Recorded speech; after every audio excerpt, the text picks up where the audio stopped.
Welcome to Real Paranormal Activity, the network. Entertainment you'll enjoy.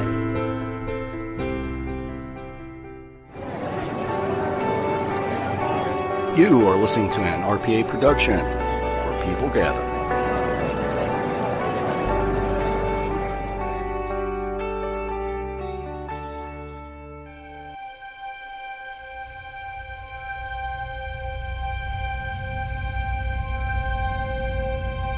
LaFosse Corporation, LLC.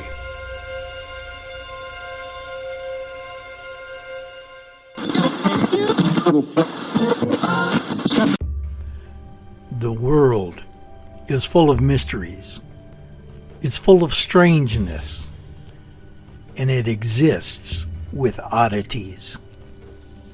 That's what we do on this show. We examine the strangeness, the mysterious, the oddities. This is Terry's Mysterious Moments, and I am your presenter, Terry from Texas. This is Season 8. Welcome if it's your first time. Welcome back if you've been here before. Go with us on this trip while we look at cryptids like Bigfoot, the Yeti, the Loch Ness Monster, and maybe even Thunderbirds.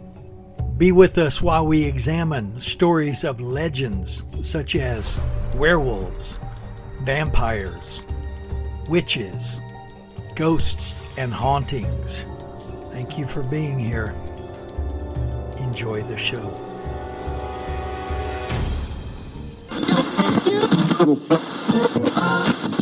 Welcome, my Mysterians, to a new episode of Terry's Mysterious Moments.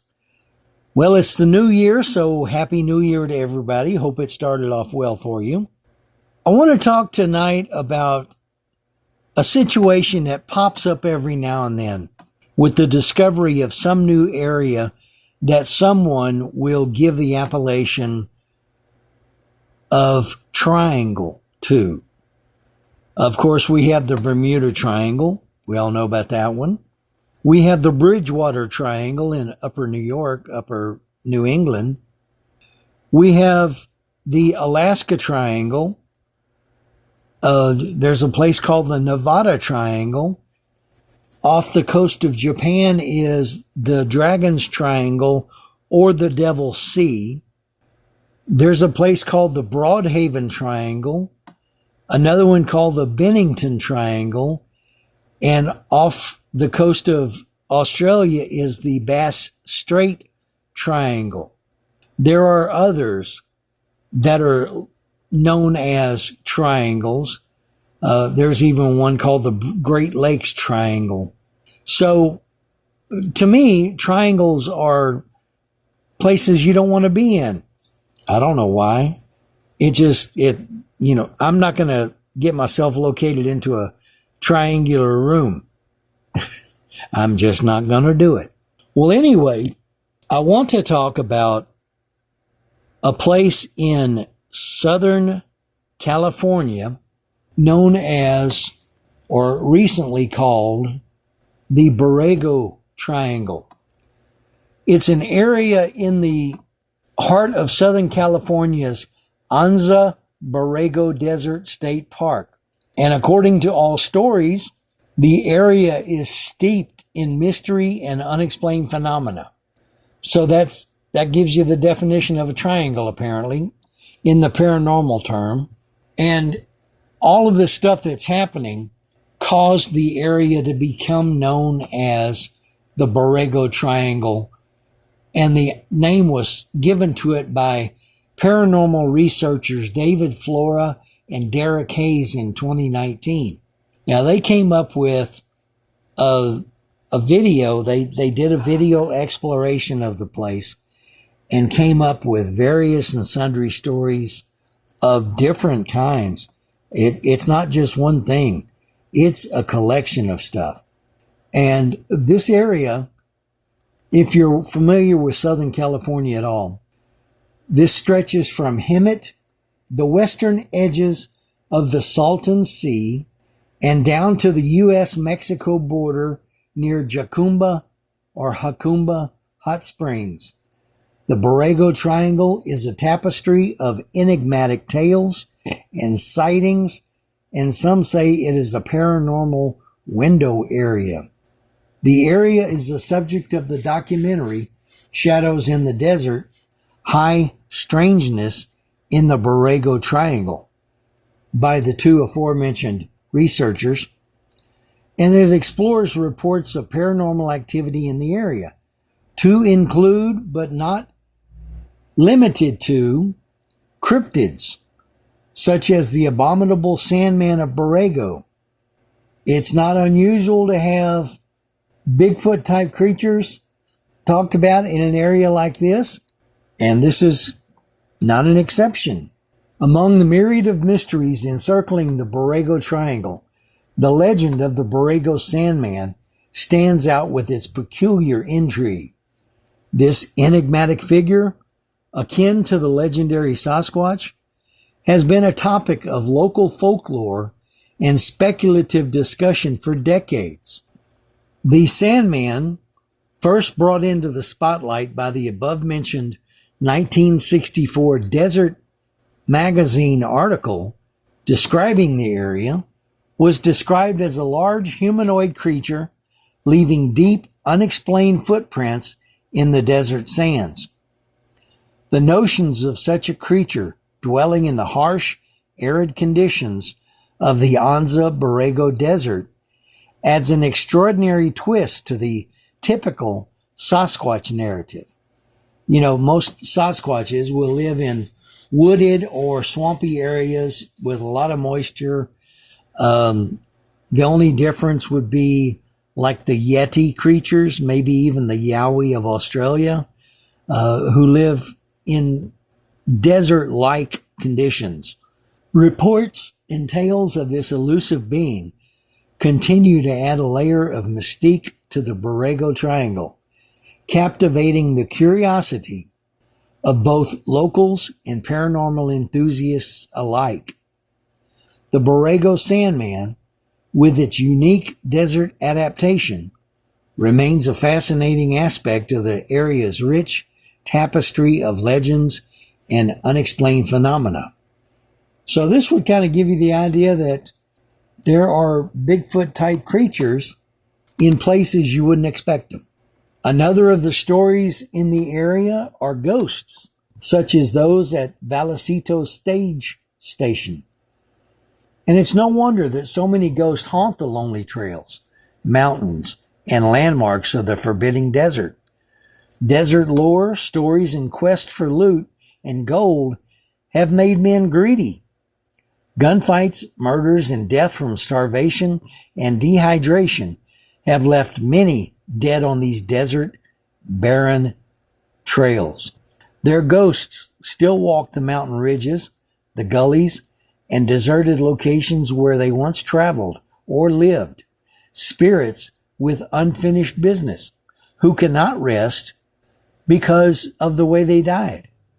Some guard buried treasures and lost mines, while others battle perpetually until death, forever replaying their last moments of life. Vallecito is famous for its ghosts. Its history contains many murders, deaths, robberies, and other wicked tales. One well-known story involves a double murder at Vallecito Station.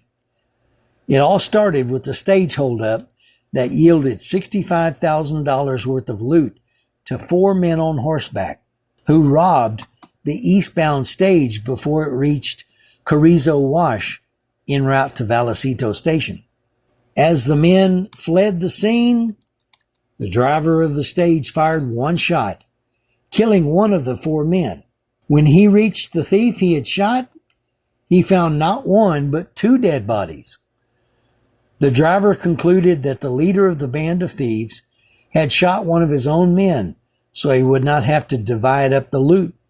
The bandit leader and one other thief survived the robbery and rode on to rest at Vallecito Station.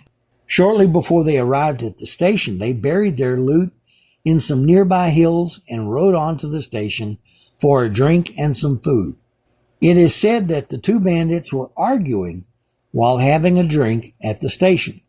This would verify the fact that you shouldn't be a crook and drink.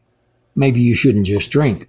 One of the bandits, the leader, went outside to check on this horse, promising to continue the discussion when he returned. He did return to the station, although he entered through the doorway mounted on his big white horse and shot his companion. Classy guy. As the wounded bandit was dying, though, he drew his own gun and fired back at the leader, killing him dead. You can't kill him alive, so he killed him dead from the back of his brave white mount. Just shot him off the horse he rode in on. The white horse, spooked by the gunfire and the death of his master, ran off into the hills. It is said that when someone is in the valley around midnight, near the location where the bandits buried their loot, the ghost of a white horse will appear from nowhere, galloping through the sand and then disappearing without a trace. I think that would wig me out. What do you think? Then there's the story of the 8-foot skeleton. If you find yourself out late in the desert at night, somewhere between the Superstition Mountains and 17 Palms, you may see the apparition of an 8-foot skeleton with the lantern in his chest. A prospector by the name of Charlie, Arizona, first saw the ghost about 4 miles southeast of Borrego. It was a dark night, and Charlie had already set up camp and was settling down for the night. Not long after Charlie turned in for the night, something disturbed his burrows, and he went to investigate. Suddenly, he saw a large human skeleton with a lantern light shining through its ribs. The skeleton walked in a crazy fashion, as if looking for something or as if it were lost. Shortly after Charlie sighted the skeleton, it disappeared over a small ridge. I'm sure Charlie was thankful for that. About 2 years later, 2 prospectors had a similar experience while camping in the Superstition Mountains. They caught sight of a flickering light in the distance and wondered what it was. It quickly disappeared. One of the prospectors thought it looked like a skeleton carrying a lantern, but they figured it was just the fire reflecting off a rock. The 2 prospectors didn't think much of the incident until a year later, when a traveler came into the Vallecito station with the tail of a skeleton he saw wandering in the desert carrying a light. It wasn't long before news of the skeleton got around, and 2 adventurers went out into the desert to search for this legendary skeleton ghost. During their 3rd night in the desert, they encountered the ghastly lit skeleton.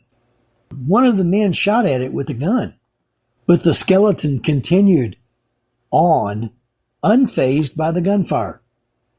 He's already dead. What's it going to do to him? The 2 men followed the skeleton for 3 miles as it wandered in a strange and intermittent gait over ridges and through valleys before they lost track of it. Many believe that the skeleton is the ghost of a prospector who discovered and worked the Phantom Mine, which has been lost for many, many years. Thus, it's a phantom mine.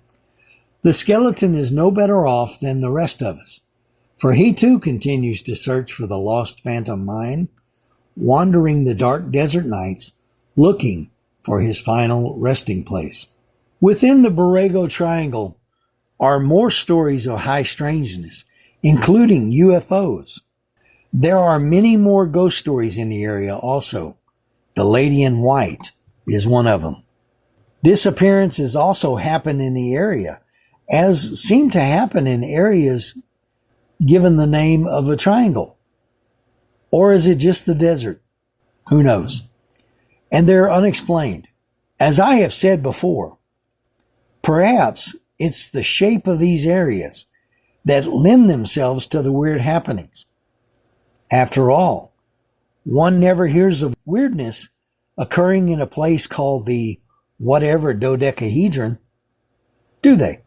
There are also many Native American legends and artifacts found in the area over time due to the longtime residency of many early American tribes. There are so many places referred to as triangles, as I said at the beginning, where people do disappear, where strange animals, strange cryptids are seen and experienced, where UFOs seem to be flying at will through the areas, where ghosts inhabit the area. Could it be honestly that there is something in the fact of the triangle shape that is grounds for a portal of sorts to other dimensions, other places? I don't know. That's an interesting concept, and it's one I've thought about. Now, they never talk about any kind of triangle at Skinwalker Ranch except for one place by the Butte that they do a lot of work in. And it's not a very big place, a couple acres maybe. But I don't remember ever hearing of anybody disappearing from the Skinwalker Ranch. I've heard of UFOs being there, of cryptids being seen, to include Bigfoot type cryptids, also large cats, and the feeling of spirits in the area. So is it just the American Southwest that has so many of these areas because of so much death that happened in the area, from fights over property rights, fights over gold or whatever they're mining out of the ground, of Indian attacks, of Caucasian attacks on Indians, of people just dying along the trail because they didn't plan right for the trip?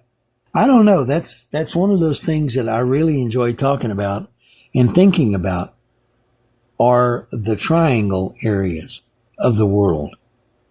And they're not just in the United States. There are places around the world that these things happen in. So if you're ever in Southern California and you go to the Borrego Desert Park, look for some of these things to happen. Let us know. I'm curious. Folks, that's going to be it for this week, Terry's Mysterious Moments. I'm glad you came along for the ride, and I appreciate you being here. I appreciate you listening. Thanks to Aaron for giving me the chance to do this show. And I want you to have a great week this week, okay? Y'all take care. Good night.